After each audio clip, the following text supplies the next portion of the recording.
Finally, something that at least seems like transparency from the federal government when it comes to UFOs. In particular, talking about one of the rash of recent incidents. This was the one over the Great Lakes, where an object was shot down over the weekend. So what they've released, we still haven't seen any images of the object they shot down, but they've released the audio from the Air Force pilots who actually ended up shooting down this object. So you're about to hear their description of this thing. This was moments before they took it down. Definitely looks like something, there's some kind of object that's suspended in the air. Just can't see it with my eyes with the glare in the cockpit. It's so small, but if it's metallic or what, and there's, I can see like lines coming down below, but I can't see anything below it. It's definitely smaller than a car. It's kind of like a blackish, I'm going to call it like a container. It's like a octagonal shape, I'm going to call it a balloon. You can definitely see strings hanging down below, but I don't see anything below it. It's pretty small, I don't know, size of like a four-wheeler or something. Look, from that description, it doesn't sound like this object was in any way menacing. They didn't seem baffled by it, right? I mean, they had words that they could actually describe it. What they thought it was a balloon. Yeah. What I don't understand is why they don't just show us what it looks like. Well, this is a long history with our United States government not being transparent about all of this. We did a special, a documentary on unidentified flying objects, and one of the centerpieces of that documentary is a pilot by the name of Ryan Graves, who flew many years for the Navy.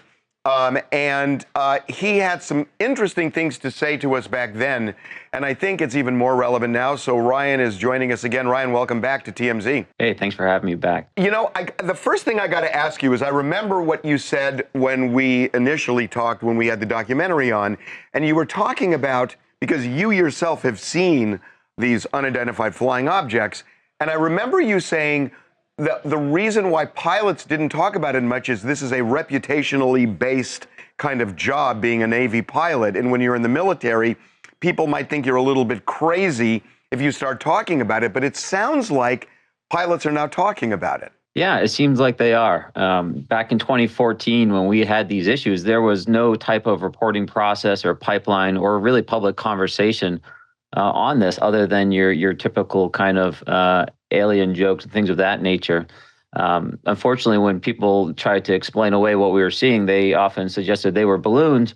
But of course, that's not necessarily a viable answer, especially when we're considering that these are flying around at altitudes that are coincident with where our commercial air traffic travels through. Yeah. So, Ryan, when you hear that audio that was just released, I know from what we did with you in the special, it's not similar to the things that you saw that certainly were less explainable. But this, when you heard this audio, do you accept that what they were seeing was likely a balloon of some sort and not necessarily something that was a reason for any concern? I think we just don't know. Pilots are very good at coming to high-speed merges with other aircraft and looking for subtle clues about their aircraft, such as their weapon systems or how the air is condensing around their aircraft to kind of tell us whether we should go nose high or nose low at it during a dogfight merge.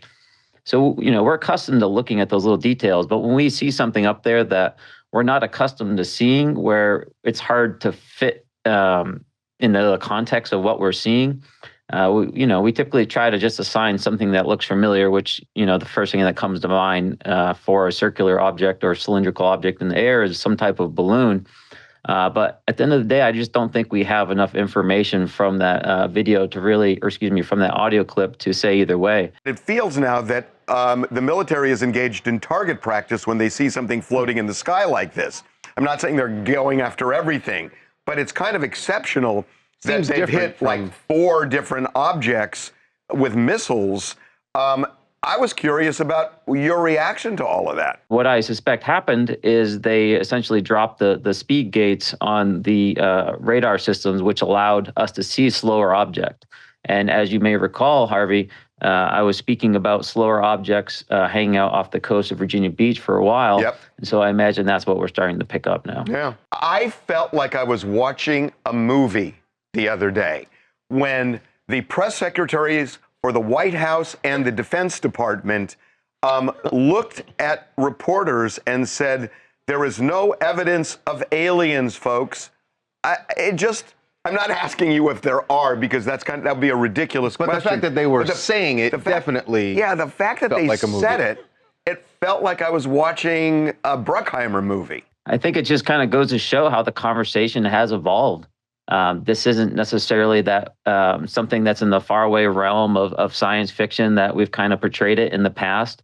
The bottom line is there are unexplainable things in our atmosphere. I've been saying it for a number of years because I've witnessed it. And now that we're seeing it on a broader scope, I think more people are being introduced into the conversation, and they're getting to the same place that a lot of us have already gotten to, that yes, there is a bucket of strange, and we're going to have to whittle that bucket smaller and smaller to really find out, what's at the core of this mystery. But Ryan, it seems the weird part is that it seems that because the conversation has evolved and pilots are now being encouraged to talk about these things, you have the scene we saw at the White House. The more that the government is actually talking about it, it seems to actually be ramping up the conversation, between people who believe that there may be aliens visiting the planet. Instead of what I think the government is doing it, they want it to go the other way so that people would stop thinking that.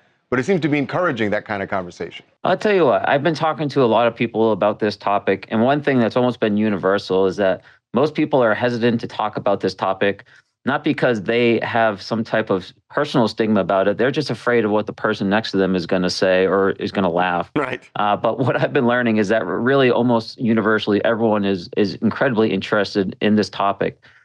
So what I've been trying to do is just give people a platform and a space where they can have a serious conversation about that. Because we just haven't been seeing that. I created my own podcast, the Merge Podcast, where I've been interviewing pilots and scientists, and just not there to conclude anything about their experiences, but just to put that information out there so a wider audience can understand what the air crew are going through and just how prevalent this is. It's really smart. Really smart of you to start that podcast. Yeah, and I got to tell you guys, everybody watching, Ryan knows his stuff, and he is a serious person, so it's the Merged Podcast. Ryan, we love having you on. Thank you so much. It was a pleasure to be here. Thanks for having me back. Really appreciate it. I feel like we're going to be talking again. Yes. Looking forward to it, man. He knows his stuff. Yes. Okay, we are taking a break. All right, when we come back, the miracle weight loss trend, Ozempic and other diabetes medications now approved for weight loss, and people, including celebrities, are not just using it, but bragging about using it. Is that wise? When we come back, Jillian Michaels is going to be here to talk about the benefits. It does work, but for how long and at what cost?